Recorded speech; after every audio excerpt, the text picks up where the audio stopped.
Hello everyone, welcome back to the channel. It's another video. I'm Gabriella. In today's video, we're gonna talk all about business. Because I feel like ever since I created the brand Knit Studios, I get a lot of questions on my DMs that are related to business and how I created and started my clothing brand. So I decided to just create this long form video with a complete breakdown of all the details about creating your own clothing brand, how much it costs, how much each thing costs, and what you need to create your own clothing brand, especially because I've seen that it's what a lot of people want to do. So without further ado, let's get to the video. Okay, so I think first of all, and most importantly, you're gonna need your own e-commerce platform.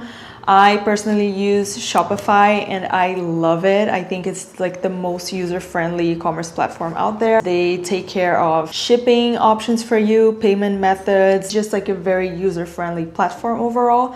And I recommend to anyone who wants to open their own e-commerce business to use Shopify because I love them. This is not sponsored by them. For our Shopify plan, we use just like the basic one, which costs $39 plus taxes. Then once you sign up to Shopify, you can choose to either use one of their free e-commerce templates, which is like a great option too. Like they're usually very quick templates to load, which really helps with the whole customer experience for people who are shopping your brand. I chose to purchase a template from the Shopify App Store. I think that was around $300 if I'm not mistaken, but you can expect to pay around that amount if you want like a really cool, functional, and highly customizable template on the Shopify store. So definitely right off the bat, you can expect to pay around that amount for the Shopify plan and the template if you choose to go for a paid template. And then still on Shopify, you're probably gonna need a lot of apps to have a functional,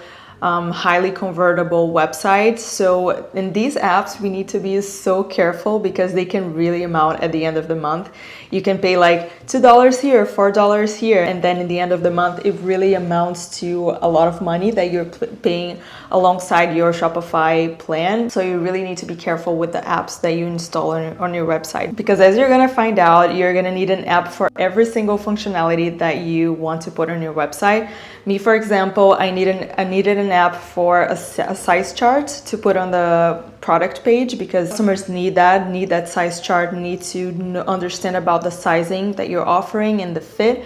So I needed a size chart for my product page, and a lot of the apps that have good size charts out there, they're paid. I did some extensive research and I found a free one. For every single app that you need to install on your website, just do like the most research that you can to find the apps that either have like limited free usage. Take email apps, for example. You can use their free functionalities up until you reach a mailing list of around 10,000 people. So that might take a while. So you have a lot of time to grow your business before you have to pay for that email shooting provider. Definitely pay attention to that, because at the end of the month, I promise you, it really adds up and you're gonna be like, oh my God, where's that money going? Another cost that you're gonna have building your own brand is to shoot product images, which are so important, especially when you're an e-commerce only business. It's so important to have good product images. What I did now for my current collection was to send them to a photographer in Brazil, which is where we manufacture, and like did bulk photos with invisible mannequin. And I paid for 20 photos of products. I paid around $300. It wasn't even that. It is so important to invest at least on an invisible mannequin or like flat lace style pictures, if you're able to, of course, but these are so important to make your product sell. Now, heading into the legal fees, I constituted like one of the first things that I did when I created my brand was to create an LLC. So I did that through LegalZoom, and there's a bunch of other companies that do that as well. So I spent, I think, around $150. After I created the LLC, I opened a bank account for the business, because it's so important for the money from your business to stay separate from the money on your personal accounts, because otherwise like it can really get messed up. Create the LLC. Once the LLC is established, go to the bank and create the bank account. The bank account, I don't think I pay anything for it because I keep a balance there, but you know, it depends on the bank. Very important to create your LLC. Also to protect yourself from any potential lawsuits against your business. Not that you're gonna go out there and do wrong things, but you know, it's very important to protect yourself, like your name and keep that separated from your business. So it's something that's worth spending. I wouldn't spend at the beginning any money on trying to trademark my business because this can get very expensive because you need a legal team involved. So like you need lawyers plus the fee to register a trademark. And it's a lengthy process because they need to check for all existing trademarks to make sure that you're not registering something that's already there. So it is a lengthy process. You don't need that in the very beginning of your business, but you might need that further down the road. But in the beginning, I think it's an expenditure that's not really necessary for, creating starting your business. It can definitely wait. I still don't have a trademark. I'm starting the process to trademark my brand right now because there was an opportunity to also sell on Amazon and you need to be trademarked for that, to be part of their brand registry. So I'm starting the process now. So yeah, you don't really need a trademark right now. Also in that legal matter, don't forget to set aside the money for your taxes and to pay for an accountant to file your taxes because it can get super confusing to file your own taxes when you sell products online because you have sales taxes and you have like a whole bunch of things that don't come in when you're filing for your own personal taxes.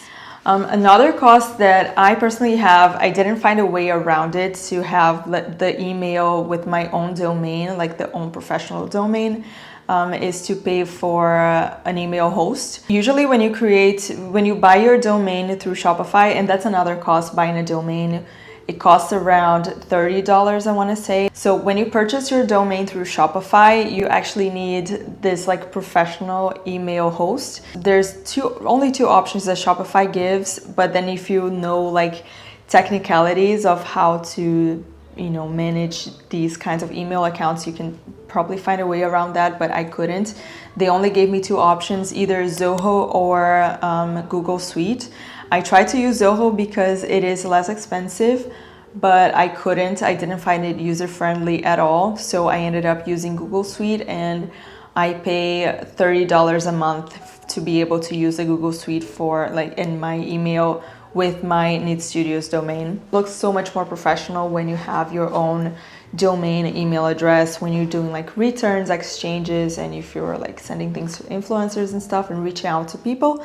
It's very important to have your own domain because it looks much more professional. Another cost is the packaging. It's necessary to have your own mailers and your own special packaging. I didn't go all out on my packaging. I wanted to be as sustainable as I could and use as little material as I could on my packaging. So I work currently with poly mailers that are made from recycled material, and also my tags are made from recycled paper, so I try to be as sustainable as I can. And this is what I paid for my packaging. I paid around $400 for 250 poly mailers, and then I also paid $150 for 250 hang tags, and I also paid $200 for 1,000 neck labels. So they're made of fabric, they're also made from recycled fabric, so I wanted to make sure I invested a little bit more to have this like recycled sustainable packaging.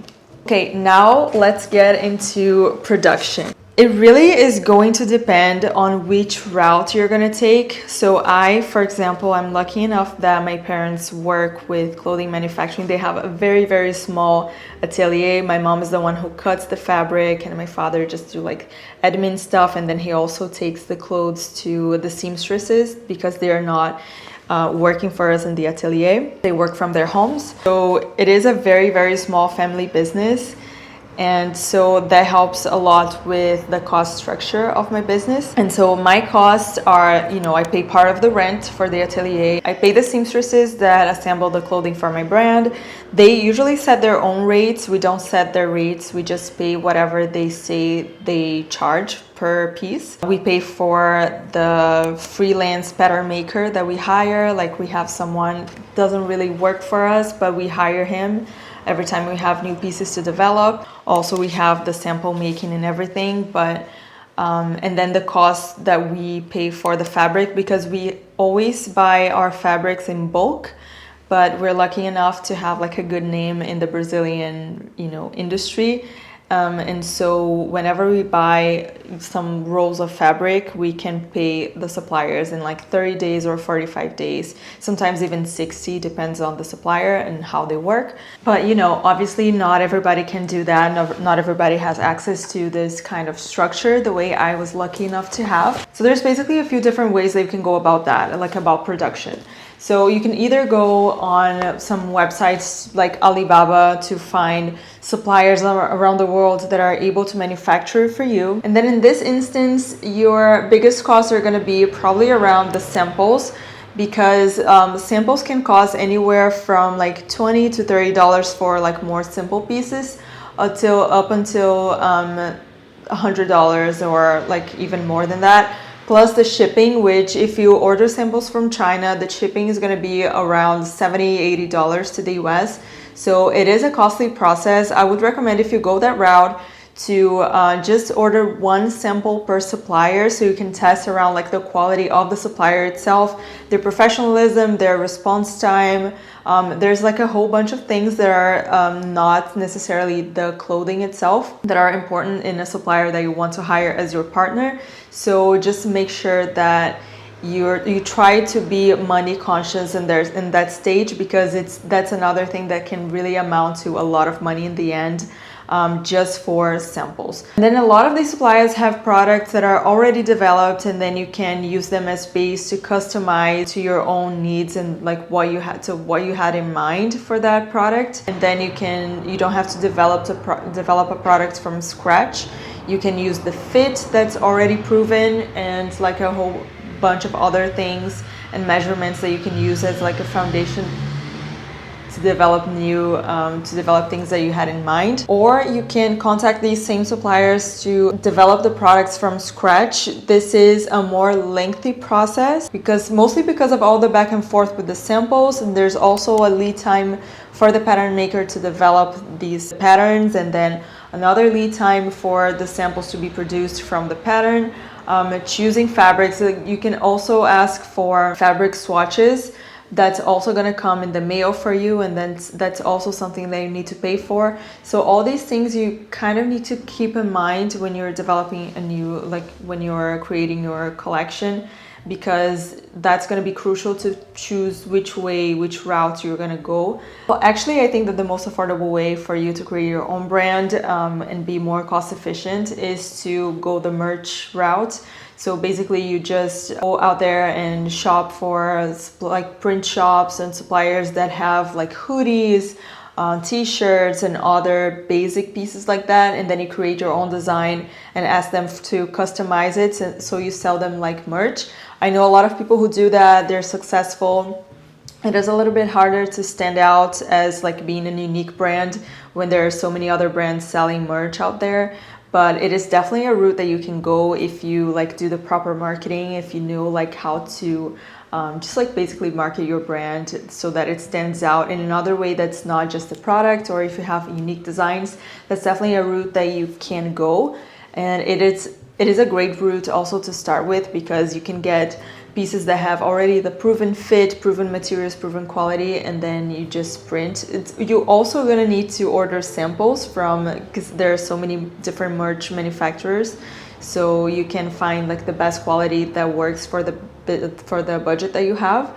So you're also gonna have to spend some money with sampling, but it's not even close to the money in samples that you spend when you're creating like a proper fashion collection. It is a different route, but it's definitely the easiest, like it's on the easier side to begin with. There's a lot of very, very good high quality manufacturers in the US that you can reach out to. They're very easy to find, and there's a lot of US manufacturers that work with low quantities, and that's another thing that you need to look out for when you're looking for a new manufacturer. I think if you're starting with and you want to test out your demand, test out your concept, you want to start with very low inventory. So try to look for manufacturers that offer low MOQs. So that's basically the thing that you have to look out for. Usually in like places like Portugal, China, Turkey also, most of the manufacturers will ask for 500 pieces mock like per style, and then you can vary like different colors and sizes within these 500. But it's important that the SKU is the same within these 500 pieces.